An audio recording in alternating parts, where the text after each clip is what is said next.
to the Fantasy Footballers Podcast with your hosts, Andy Holloway, Jason Moore, and Mike Wright. Where am I? What? Where am I? You're in the Fantasy Footballers Podcast. Oh, it's Saturday, July 18th, and we're back again for a special edition of the Fantasy Footballers Podcast. Bonus. For a second, I wasn't sure where I was. Bonus. I mean, it wasn't Tuesday. It wasn't Thursday. It was Saturday. And here we are. Back again, bringing you some more amazing fantasy football questions. I thought you were going to check it and wreck it. Let's begin. We got a good show today. We got a little special coming at you. We're going to answer some more listener questions. Bonus. I'm just going to keep saying it throughout the whole show. Yeah. If we keep doing these Saturday shows all the time. No. That's why I'm trying to emphasize. Yeah, this is They need to be it's a bonus episode that happens to have happened in back-to-back weeks. Yep. There you go. Not a pattern at all. Next week, Saturday, people are going to wake up and go, where am I? What? Oh, wait, that's what I... Is there a show? Hey. So sweaty.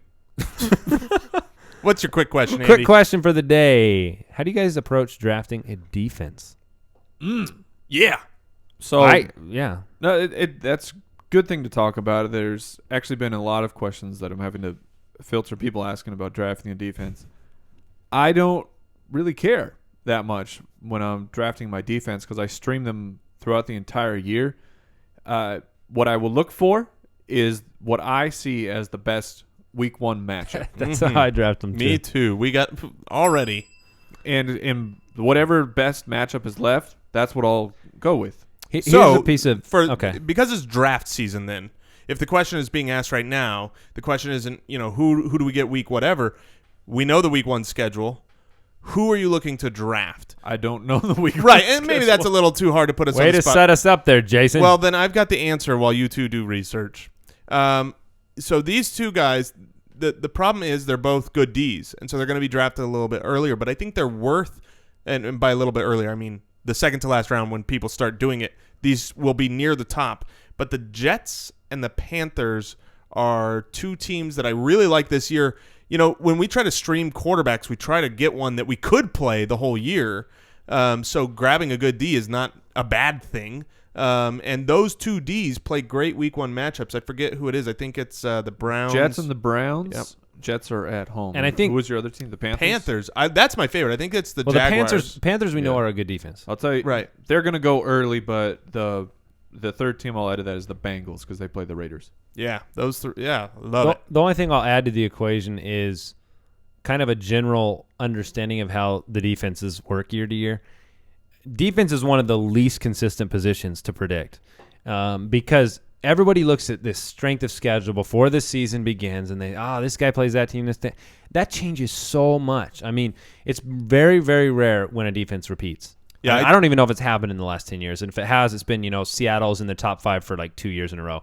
But otherwise, these defenses, they fluctuate all over the place. You got teams that get more interceptions and turnovers like the Bears, who aren't that great of a defense, but they have a great year. I mean, I'm just telling you from a streaming strategy perspective, you look for the good week one matchup, but honestly, you're going to learn that about the first 4 or 5 weeks of the year. And then snatch them off the waiver wire. You saw it with Seattle, where everyone took them very early for defenses last year. Bobby Wagner went out. They were not very good. No. Especially for fantasy. He came back, they were great again. But that's what I mean, where one player on a defense can change the entire thing. Yeah, absolutely. If you want to get a hold of us on the website and send your own question into the show, today is a mailbag show, so we're answering all questions from the Foot Clan, from the listeners of this show. That's all we're doing. Not all of the questions, or we would have a 20-hour Did I say long... all of the questions? No, you said we're answering all questions. That is all we're doing, but we're not answering all of the questions. This show is not going to be over until the next show on Tuesday. Oh, man. That would take a year. Thank you for saving us, Jason. I would like to do something today that isn't just recording the show. That being said, we are answering a bunch of questions on today's show, so if you have your own, we answer them on YouTube. We answer them on Twitter, at the FF Ballers. We answer them via email. Sometimes I answer them in my own head. Oh, I thought you were going to say in blood. Sometimes in the morning when I take a shower and it's all misty on the Don't mirror. talk about the shower again. I write the questions. I write the answers on the mirror. No one gets them, though. I do. I had to say it. come on. I had to because you set us up for failure there. I tried to help you. Mike, thank you. Let's read a review. Reviewosaurus Rex. This one comes in from Sharktopus King. Wait, I love the name. That might be my favorite name of all time on a review. Sharktopus King. They say there's a reason these guys are the #1 fantasy football podcast. First off, they know their facts and stick to it. I'm a firm believer in making a case for a player and sticking to your guns like the Abdullah Express. Yes, believe it. Sorry, J. Bell. Second, these guys are clean and their jokes are funny. Not the ridiculous crude humor on some other podcasts. If you want to dominate your league and listen to this podcast, keep it up, guys. Coming out for a shower joke. Right, I know the shower joke. We contradict our reviews immediately. We Hey, do try to. Hey, we do. keep it. Yeah, we. Oh yeah, that is actually very important to us. Truly, despite that joke. You too can leave us an iTunes review if you happen to find us entertaining and or informative and or you enjoy the show. Sharktopus. King. Just It's not just you, a Sharktopus. Well, it's a king. Rex. Reviewosaurus. That's a Sharktopus King Rex. Okay, he's been drinking. Yeah, I mean the thing is you can be just like a Sharktopus and you can leave us a review. Go on to iTunes, search for us on iTunes, Fantasy Football. Click on us, click the subscribe button, leave us a review. We appreciate you following the show. They really help the show. We really do appreciate that. And on all the Android devices as well. Yep, Stitcher. Whatever program you TuneIn, use. whatever you're listening to, Podcast Addict. Shout out to all the Android listeners. We know that there is a large amount of people listening on Android devices. It's true. And we do love all of our listeners. That's why we do a show like this today, coming out answering Foot Clan questions. So that's what we're doing on the show today. You guys got anything else going on? Just questions I need to answer. Yeah? Yeah. What about FanDuel? Do you ever go on to FanDuel? I do actually. I went on to FanDuel the other day Uh-huh. because I got to get ready. I need to be ready Mm-hmm. for the NFL season. The is almost Do you know what's upon us. Do you know what is a week and a half away? No, I don't. Training camp. Oh, that's so good. It is coming. A week and a half? My friends, it is coming. Training camp leads to preseason, leads to NFL, leads to daily fantasy sports action on FanDuel. If you're going to sign up, please use the code BALLERS. They match your account up to $200 on your first deposit. That helps you. It helps you, and it helps the show. We get to keep doing this, helping you. That helps us. It's a cycle of Help me. helping. Yeah. It's the So circle check it of out. life. FanDuel.com. Use the code BALLERS when you sign up. Get ready for the season. It's worth it. Mailbag. Jason, why don't you tell everybody how they can send us a question? Well, the best way and the only way is Not quite. There's medium other ways, but seriously, go to the website, thefantasyfootballers.com. If you haven't been there recently, there's so much more content on there. You can see our YouTube videos and everything. You just click submit a question. There's a button right in the top. Click submit a question, and it comes through. That to sounds us. really easy. It's so easy. Jeez. It's even got like little fields you just fill in, and it's super easy. That's cool. Yeah. That's cool. You can also call us 302-464-TFFB if you want to leave us a voicemail question. We'll play some of those on the show, so let's get to one of those right now. Hey guys, love the show. This is Ben calling from Packer Country. I just found out from the guy who runs my league that my half-point PPR 14-team league is going to be having 3 flex positions. So we're going to have a quarterback, running back, tight end, wide receiver, and then 3 flexes that can be either a wide receiver, a running back, or a tight end. I'm just wondering how I should be approaching this.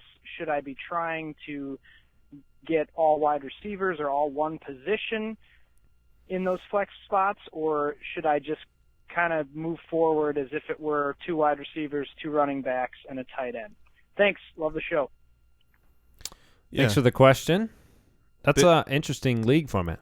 Yeah, it is. It's kind of a man league in the sense that you got a 14-team adding positions. You got a lot of depth there. One of the things that is going to change here is normally we talk about this position scarcity and, you know, how much the difference in a running back between the first guy that's starting and the last guy that's starting is a huge gap. So running backs are more important. In this league, you've essentially only got 14 that have to start in both positions. So what you're going to look to after you've locked up your first guy, lock up a stud running back, is you're going to look at total numbers, total value. It's not going to be a matter of should I get a running back or a wide receiver. You're always going to be picking whoever the best, most highest producing player is. It's that simple. It's already thinner as a 14-team league, and then you're basically tacking on 2 flex spots. Is that right? No, it's the same amount of players, right? Because it's 3 flex. You only have to play 1 running back, 1 wide receiver. Oh, okay, okay. And it's like it's the same as 2-2 flex. Yeah. I didn't. But catch you get the to pick limited roster. I agree with Jason. It doesn't change much then. Well, it doesn't change much, but running backs aren't as hard to find. You don't have to rely on have to play 2. So I'm going to grab a stud, and then I'll still try and get another stud running back, but it's not as important. Yeah. Hey guys, this is Bo from Austin, Texas here. I have a question about draft strategy. I'm in a 12-team standard scoring redraft league, and I have the 10th pick. I always like to take a running back in the first round, especially this year. It seems pretty thin at that position. But the rest of my league seems to have similar rationale. They always draft running backs early. So with the 10th pick, if people like Foster and Murray are gone at the running back position, and I'm looking at Jeremy Hill, Alfred Morris, C.J. Anderson, stuff, people like that, should I take one of those running backs and then a wide receiver early in the second round, or should I double down on quality wide receivers, getting someone like Julio Jones and Calvin Johnson, or a combination similar to that? So yeah, that's it, guys. Thanks for the help.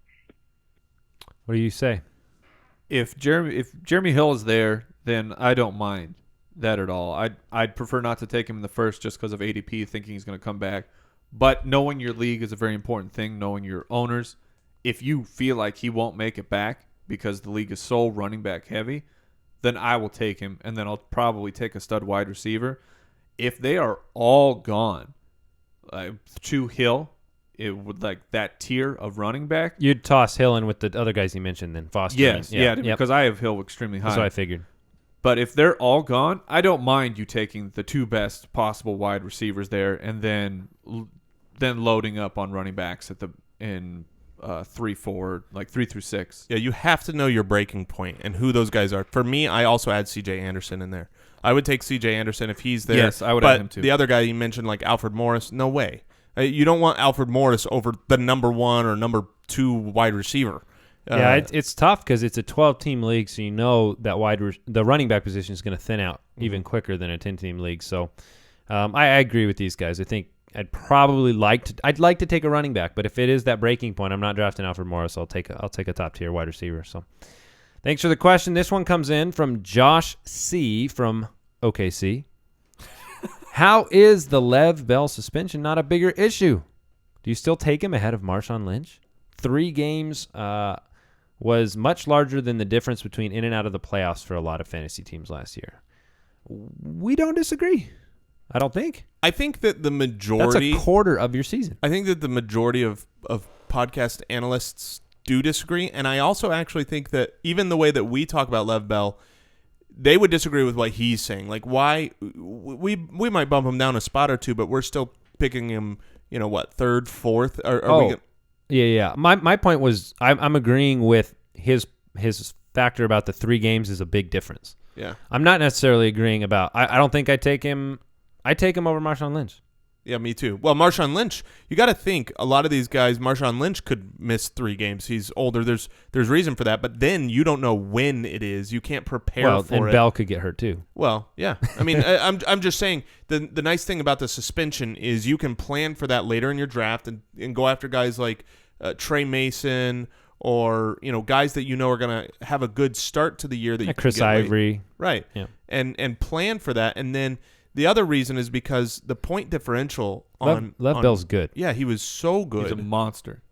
But is anybody worried about the injury? I don't hear that being talked about. I was just going to bring up that we haven't even talked about Le'Veon Bell's knee. Yeah, I feel like he didn't play in the playoffs. The suspension has actually become the only reason, the only question mark on him. It's the only thing being talked about, and I don't think it should be. And if his knee is still lingering and having a problem, I don't know. That's just something that I feel like what we're acting like is if he wasn't suspended, he's just the clear cut. There's no question marks on him.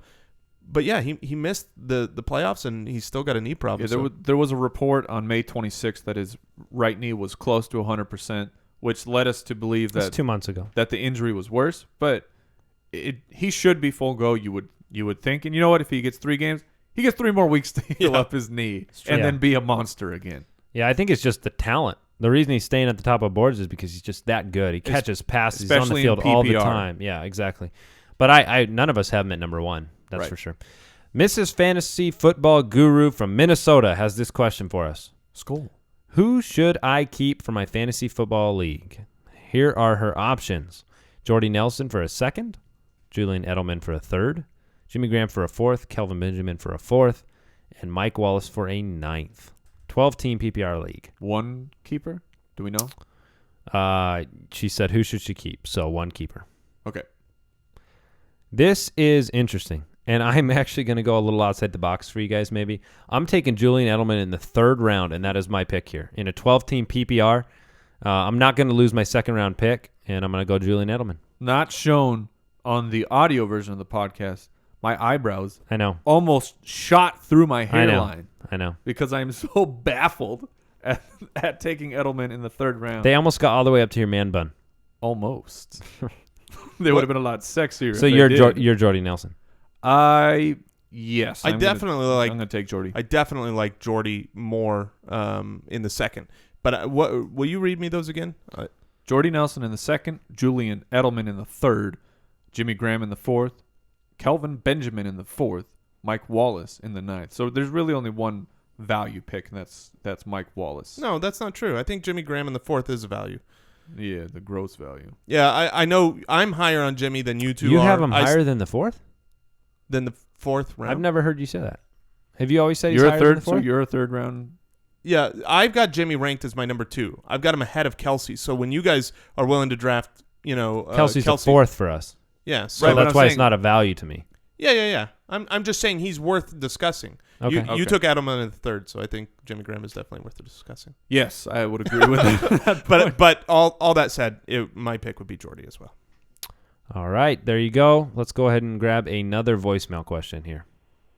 Hey guys, Brandon from Virginia.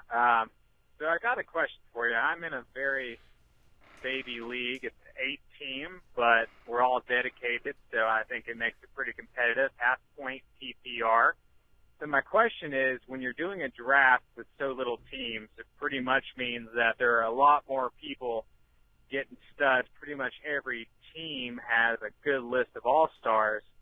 So I guess my question is, I know you guys don't like to take quarterbacks early, but when you're in an 8-team and there's so much value, even after the draft, there's still a lot of good players left on the waiver wire. Would you suggest maybe reaching in the 2nd or 3rd round for an Andrew Luck or an Aaron Rodgers, knowing you only have so many spots to fill, and those guys do have a pretty good point differential compared to guys like Cam Newton and Ben Roethlisberger that are going later on? Just kind of curious. I will say this. In the final past 2 years of our playoffs, the top guy who had won the championship every year had the one of the top quarterbacks. So food for thought. Just let me know. Thank you. I've got the answer. It's a very simple answer. Yeah. You switch to a 10 or 12 team league. Hey. I'm just kidding. I'm just joking. He is 100% right. Quarterbacks, tight ends. Here, it's not. I shouldn't say that. It's not quarterbacks and tight ends become more important. It's the few people at each position that become. You have to have the differentiators at the top, and those are the guys that win 8-team leagues. So Gronk is huge here. Andrew Luck, Aaron Rodgers are huge here because it's always about point differential, but there isn't as big a gap. Everyone's got good players on their team. So what you really need is you need that gap in points between who are good and who is the best. There is a big spread between those top guys. So I wouldn't get carried away with, thinking, I need to get Peyton Manning because he's going to be, in my view, middle of the pack. I would definitely, if I've got the guys on the board that I think are a step above the elite, then you grab those guys. And in running backs, who is it? We don't really know. We can't target them as well as we can target, Rodgers, Luck, and Gronk. Those three guys to me stick out as guys I want in an 8-team league. I agree completely on Gronk. I don't agree on the quarterbacks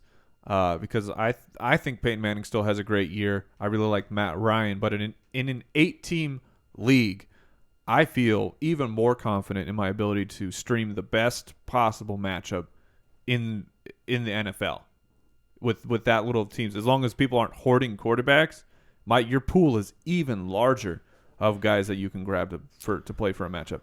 Yeah, that's a tough question. I mean, it's tough to take an 18 league and then go to 10 in the way we discuss these strategies and just go the other. I'm probably somewhere in the middle is what I'm saying. I'm probably somewhere in the middle of that. I really do agree with difference makers mattering, but I think they matter in 10-team leagues. They matter in 12-team leagues.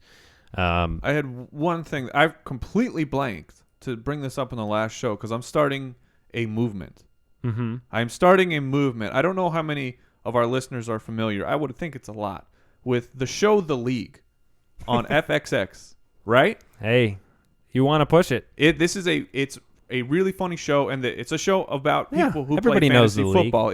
You can relate to it very much. They're in their final season. So this is our one chance to get the Foot Clan, to rally the Foot Clan to get the fantasy footballers on the league. Their final season, we have one shot. So I'm going to start bringing this up. I want people to get on their Twitter. It's at the League FXX. Demand that the fantasy Put your footballers foot down.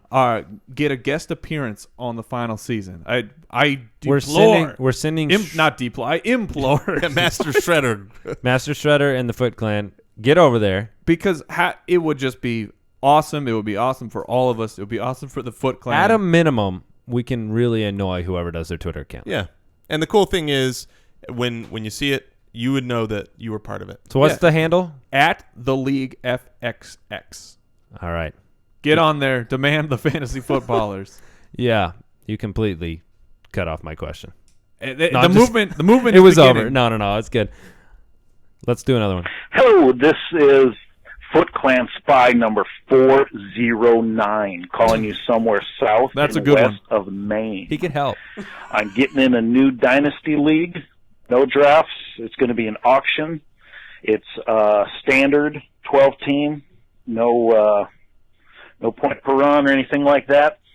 But I don't mind really, quote, quote, sucking the first year and taking some of my dollars and spending it on super young players where in a year or two I will have. It's a 4-person keeper every year. What are some I can bid on that will be good a year or two down the line? And like I said, I don't mind them riding the bench and just kind of sucking for a year or two. Thanks again. Keep up the good work. Bye. Good question. So he said 4 keeper. Yeah. Which So, I think. To me, I don't have to suck. Right. I can be great this year, and I can still load up on young talent that I think is going to be very cheap for me to keep the following year. Yeah, that's not like a full roster dynasty type of league in which you have to throw a league away or a year away if you want all the young talent. Yeah, I was tracking with him all the way up until he said it's a 4-person keeper.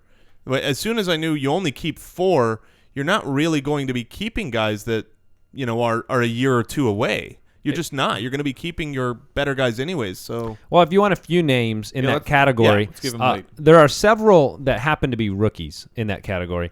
Matt Jones out of Washington is somebody to pay attention to this year because Alfred Morris is in the final year of his contract, and there's a lot of excitement about Matt Jones, 3rd-round draft pick, Washington.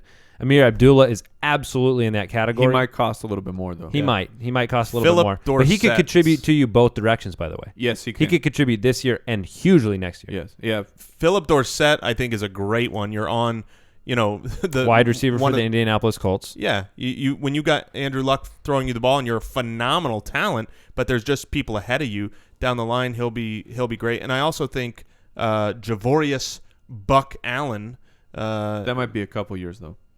Yeah, maybe, but Forsett's a little older. And the one name I'll give out is Jerick McKinnon, because I believe that unless the Vikings are a step, let's say they get to the conference or divisional round in the playoffs, and they want to make the push for next year, It will not surprise me at all to have the Adrian Peterson drama again and them just cut him. And then Jerick McKinnon, I think, will be Jerick McKinnon, I'll tell you this. He'll be cheap. He'll be cheap, and he will not have any extra tread on his tires because I don't think he's seen the field a lot this year. Exactly. Connor from Atlanta, Georgia wants to know, he's trying to decide between keeping 3 of the following players, and he loses the corresponding draft pick. So pick 3 out of this group for him. It's a half-point PPR 10-team league. LaShawn McCoy for a first, Julio Jones for a second, DeAndre Hopkins for an 8th, Mike Evans. These other guys are basically free. They were off of waivers. Mike Evans, Martavis Bryant, and Latavius Murray. So pick 3 out of that group. Well, I am not taking LaShawn McCoy with the depth in that group and giving up my first-round pick. I am probably going to give up my second-round pick for Julio Jones myself, and so I probably go with personal preference here. I go Julio, Hopkins, Murray. Okay, I lock in Evans and Bryant for free. And my last pick, I am debating between Latavius Murray and Hopkins. And I'm going to go with Hopkins. I'm going to take the triple threat wide receivers get locked up. That was exactly what I was thinking of. Me and you are on the same page. Evans, So Hopkins. your 3 are which guys? Hopkins, Evans, Marty McBride. Yep. All right. 2/3 of a consensus. The best kind? Rob from London, England wants to know, is it worth burning a late round pick on picking up someone else's handcuff? And if so, which handcuff is most likely to get the full-time job in the event of an injury? Well, I mean, by definition, that should be all of them. But so what is the answer to this question? No is the general answer to the question. I think that... What about like last year, Niall Davis? Well, was everybody's favorite guy to grab that's somebody else's handcuff. Yeah, I think that there are certain players valuable to draft regardless of whether or not they are your handcuff. And those guys, yeah, draft them, but don't draft them because it's somebody else's handcuff. I know I've seen so many drafts where some guy drafts him just to stop someone else from getting him. So, like, for instance, Alfred Blue, right? Alfred Blue is a guy that, if you've got Arian Foster, maybe you want. But I don't think he's a guy that, needs to be even drafted in every league where you just have to have him. And if you're targeting him, you must have something against the, Arian Foster owner. And never, ever, ever draft the guy thinking, I'm going to get something good from him. Because, no, you're not. It's funny because you're actually, a lot of the times you just shoot yourself in the foot. Because what you're doing is you're drafting the guy, you're laughing about it, and then 2 weeks into the season, you hold him. You need a roster spot for the waivers, and you're like, dang it, I have to drop him now. Yeah. And then the Arian Foster owner just picks him up. Long gamble. The only guy maybe I would do would be, and this just depends on the size of your bench, but James Starks. Yeah. I like him a lot. If Eddie Lacy, who's already had a couple concussions, goes down, Starks, I think, becomes a workhorse. I am so happy to hear you say that. Because I know you and James Starks are close friends. You guys are Froyo buddies. Starks. I'm telling you, man. James Starks is a You'd have really a Froyo with him. Good NFL running back. He's all right. Let me tell you something, buddy. Less really good NFL running backs don't play backup their whole career. You do when Eddie Lacy's in front of you. Yeah, exactly. I guess. All right, podcast question here from Danger73. Danger. Yeah, I think this is. We just read a review. Yes, Danger. Yes, from What's up, Dane? from Houston. From Dane. What's up, Dane? Is aligning a team with players that have the same bye a good or bad strategy? Obviously, you are sacrificing one loss. Don't pay attention to it. When you're drafting. Yeah. Yeah. I mean, I get, like, okay, if you're going to draft, like, 2 tight ends or something, probably don't draft them on the same bye week or something if you're doing something like that. Like I might have done in my MFL 10 league. That would be a bad strategy. But you can't change your roster. You know what's great is do it. I give the advice, don't make that mistake. You know why not to do it, though. Because you lived it. But my advice is not don't make that mistake. My advice is completely ignore it, and then I completely ignored it in my MFL 10 draft. It's that best ball where you can't make. By the way, let me take a timeout here. Yeah, some people have written in and Zach Morris. Timeout. Yeah, don't move. If you're watching this on YouTube, don't move. A lot of people have asked when I say MFL 10 League what I'm talking about. Some people don't know what that means. They hear other hosts talking about it. And you're both completely frozen in front of me and making this impossible to do. No, you can't blink if you're going to pull this off. My face hurts. MFL 10 leagues are myfantasyleague.com leagues. They're best ball leagues. You draft them, and then you never update your roster for the remainder of the season. And so you're drafting like 20 players. I'm trying my best to get through this. You draft like 20 players. All right, time in. You draft like 20.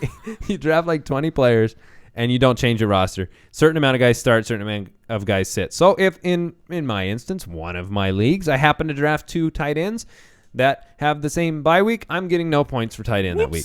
Yeah, if you're in a league that you don't change roster and it just goes from draft, then bye weeks are actually really, really important. You've got to line them up. You should look at them throughout your roster and have that be more than a tiebreaker. But I completely agree with you in a normal draft.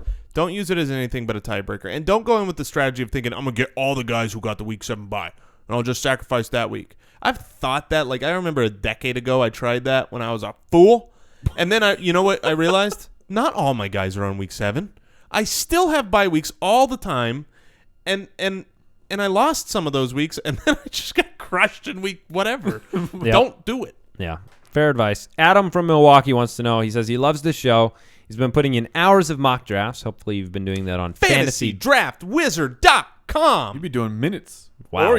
Or he's done 15,000 mock drafts. Yeah. Yeah, he said hours of mock drafts. And he's hoping he's going to earn his first fantasy title. Oh, which keep is just fantastic. In season, and you will. Because if you're like Mike and you win a fantasy title, it lasts all year long to the detriment to your league mates. You can never, ever take away a championship. I could come in last place till the end of time, but I still got titles. He's got a really good question. Who's your comeback player of the year? Ooh. And he says that in case you're considering it, please spare everyone by leaving Doug Martin out of the conversation. Don't even worry about it. I got mine. Andre Johnson. Love it. Mine. Love Andre Johnson bouncing back in Indianapolis this year with the guiding hand of Andrew Luck. Mine is Vincent Jackson. Oh, I love it. I think that he actually had a decent year last year. He had plenty of targets. Yeah, he had plenty of targets. He just didn't catch touchdowns, and he normally does. No, and he batted them down. He hit them down on the ground. Yeah. No. And he's got a guy coming in that's going to be targeting the veteran. Mike's is Amir Abdullah. So let's go on. No. I'm just kidding. My guy, and when I say comeback, I'm not saying he's going to be turned into an elite player again. Sure. Just bounce back. Dwayne Bowe on the Browns. Interesting. I like it. He's got a guy who can finally air it out, unlike the Alex checkdown. You heard it here first. Somebody who believes he's not washed up, other than the Cleveland Browns. Me and the Browns were. That's a good company. I'm with you. Nick from California. Hey guys, the show's awesome. I'm in a 10-team regular scoring league. We get to keep one player as our first pick. I'm torn between Demaryius Thomas or Antonio Brown as my keeper. Ooh. A little more information is that in round 2 he'll be pick number 7 on a snake draft. Give me some advice. Thanks in advance. Oh man, this actually doesn't really matter too much if it's PPR because D Thomas is a PPR machine as well. Oh man, I got to go with Brown because he's higher in my rankings. That's literally all you can do. I'm going to pull out a quarter, and then I'm going to flip it up in the air, and if it lands on D. Thomas, that's who I'm taking. And the floor with Antonio Brown in PPR, did we say if it was PPR or not? No, we don't know. He didn't say. He's regular scoring. Keep Antonio Brown. Keep Antonio Brown because you know his quarterback situation next year. And if it's a keeper league and you end up wanting to keep that guy, go ahead and keep Antonio Brown. You agree with that? I'll use that as a tiebreaker, but I would go D. Thomas if you're only taking him this year. Okay, fair enough. This question comes in from Frank from Worcester. The Tank? I don't know if it's the Tank. Here's the deal. If you're from a place called Worcester, you better be bringing Frank I was the just Tank. thinking about the sauce. Worcestershire sauce? Yeah, I was going to put it. I can never say that. Worcestershire?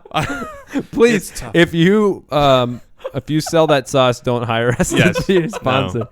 I mean, but seriously, hire us to be your. Okay. How do you say it? Worcester. Oh man, Yes. Worcester. No, it's not. It's not. That's where he lives. How do you say Worcestershire? Worcestershire. Oh man. Worcestershire. All right, moving along. Yes, love the podcast. He has the 9th pick, and he's looking to go wide receiver with his first 2 picks. However, there are no real standouts at picks 29 and 32. Should I look to trade those 2? Or are there any other guys that you really like at those picks? He's high on Forsett, but he don't thinks he will be there. He don't thinks. That's really good English by me. He doesn't think he'll be there. High on Forsett. No, I don't think he'll be there either. So 10-team, half-point PPR league.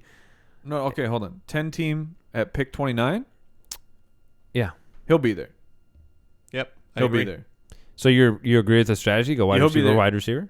I'm fine with it. If you think you can get Justin Forsett, that's spectacular. And Frank Gore as well is a guy I'd be targeting there. All right. Let's move on. Yeah, that's good. Gore. I like him too. Yeah, he'll be there too. Mm-hmm. Brent from Mobile, Alabama. He says, hey, guys, love the podcast. He especially likes it when he has to do paperwork. There's an amazing amount of people. We make people do paperwork? No, we don't make them. We make their paperwork better. Oh. Yeah. And in general, a lot of commutes have been improved from my understanding. His question is a simple one. He says he has the 14th overall pick in a full-point PPR 14-team league. So his question is about draft strategy. Would you go running back, wide receiver with the first 2 picks, or go a different route, go running back? He says he knows he has to nail the first 4 picks, so any insight would help. I agree with you. When you draft later in the draft, you really have to nail those picks because you don't have the luxury of an AP or Lacey or Foster sitting at the top of the draft. So got to make the right pick. He does say it's a league that gives 6 points per touchdown for quarterbacks. So, what do you do? 14-team? It is a 14-team league. I probably split them myself. Oh, I strongly consider going RB with. Wow. Really? Yeah, in 14? At the 14th spot? Yeah, I would consider it. Oh, I would strongly not consider it personally. I just feel like would you split it then? Yeah, I mean, for me, at the 14th spot in a 14-team, I definitely am going to at least take one wide receiver because I believe there you'll still have one of those wide receiver 1 who could finish at number 1. I would consider taking 2 of those. I would consider splitting it. I would also consider in at a that 14-team, you'd consider waiting on running backs and not draft one running back? Let's say you're a pick 14. C.J. Anderson and Jeremy Hill are on the board. Oh, I would take both those guys. Those are the kinds of guys I'm talking about. Yeah. I'm not saying, I'm going to grab Alfred Morris and Jonathan Stewart. Yeah, right if there. those 2 guys are there, then I take them. I don't see those 2 guys being there in a 14-team. 14-team leagues, generally speaking, are more serious as well. And so you got a lot of guys. I think that running backs go more premium in those. So I don't know. I bet at least one of those guys will be there, and I would think that another elite option or very good RB1 will be there. Yeah, that's a good point. I want to remind everybody about our YouTube channel. If you haven't been onto YouTube, check out the Fantasy Footballers YouTube channel. Subscribe to it on there. We answer a lot of these listener questions, some of the ones, not the exact same ones, but we answer other ones on the YouTube channel. It's a good resource to go on, get some strategies for the show. This show is actually on there, so check it out on YouTube. If you have a question, wave at the camera. If you have a question of your own, you can go to our website, thefantasyfootballers.com, click the Submit a Question button in the upper right-hand corner, where we enjoy answering all these questions. We enjoy getting you ready for your draft, and we want you to go in there prepared. We want you to go in there and get the best team possible so that you can bring home the trophy this year, and then next year tell your friends about us so that we can grow. Sound good? Sounds good. And I just want to remind everyone real quick, if you're going to get ready for the season, it's coming. Go to FanDuel.com, put in the code BALLERS when you sign up your account, get a match of $200. And I would also like to remind people, go to @TheLeagueFXX, tag us in there, say that, hey, these guys should be on your show in the final season. This is the last chance, people. It's true. FXX? @LeagueFXX. Yeah, because it's not on FX anymore. It's on FXX. Okay, so because it's @League. The League. @TheLeague FXX. Got it. I assume the extra X is because it's extra extreme. Whoa. But I'm a desperate man here, people. That's right. Hey, we got good shows This face was made for TV. Sure. To be a cameraman. Hey, you can dangle that hair over your face. No one will notice. Come on, man bun on the Hey, league. we got really good shows coming up for you this week. We got a live draft show. Got another interview coming up with Number Fire's Joe Juan. Yes. So stay tuned for that. You'll hear some Arian Foster love, and thanks for listening. Wait for it. Goodbye. Thank you for listening to another edition of the Fantasy Footballers Podcast. Don't forget to visit us on the web at www.thefantasyfootballers.com and follow us on Twitter @TheFFBallers.